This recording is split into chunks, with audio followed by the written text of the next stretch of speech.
on the plus side, on the positive side, I would say the Vedic era, because it still remains the founding rock of our civilization. I'm not even going to try dating them because that job is still work in progress. Then the era of the two great epics, the Mahabharata and the Ramayana. Again, these two have been um, the foundational texts, ethical, moral texts of this civilization. So much so that every age and every region in India has produced its own versions of these two great epics.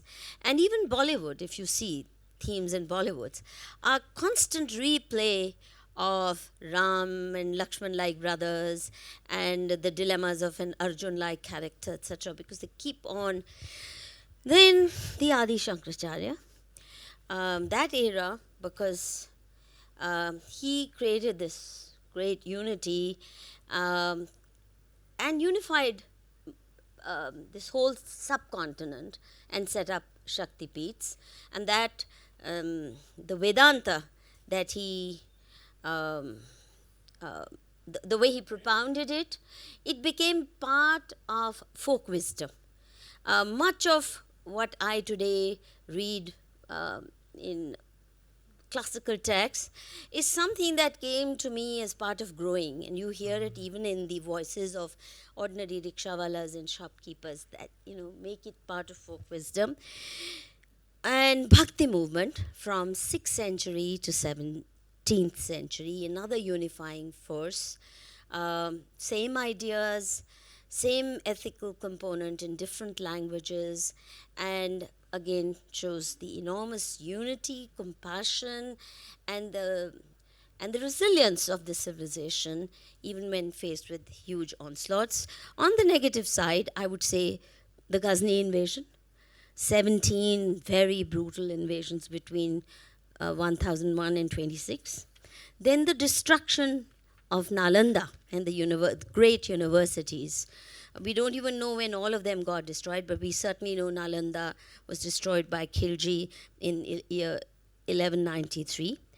And these invasions introduced for the first time not just concept of slavery, rape. It was unknown that you war and then you take women, capture women, and you start raping them or enslaving them and put them in your harems. All these things, I think these great traumas India is yet to recover from. And the Dharmic civilization truly suffered some of its worst onslaughts. And then, of course, with the establishment of Mughal rule, the kind of adjustment India had to seek could not have been easy. Colonization of India in the 19th century came first, people from Europe coming as traders, then setting up as rulers, and adjusting to, again, another worldview which most Indians could not make sense of. And I think Dharampalji's book, Civil Disobedience and the Indian Tradition, captures very evocatively the trauma of dealing with a ruling elite which doesn't understand the code, the ethical moral codes that the people of this country lived by. The partition of India. We haven't still come to terms with it, because even to speak about it in honest language is seen as a crime. You are at once dubbed a communal, a fascist. किसी भी ये सारे negative जो onslaughts हुए, even mentioning them invites the label of being a communal, fascist, anti this, anti that. And it's a consequence of another cataclysmic disaster that faced India, which is the Nehruvian socialist era. Because that's really what put a firm lid on the intellectual growth of India. If you look at freedom movement, the kind of intellectual giants, native wisdom, intellectual giants rooted in native wisdom that we produce, we stopped producing because Nehru made sure that all that was sidelined and marginalized. And then 80s onward, the coming of foreign funded NGOs to whom all politics has been outsourced.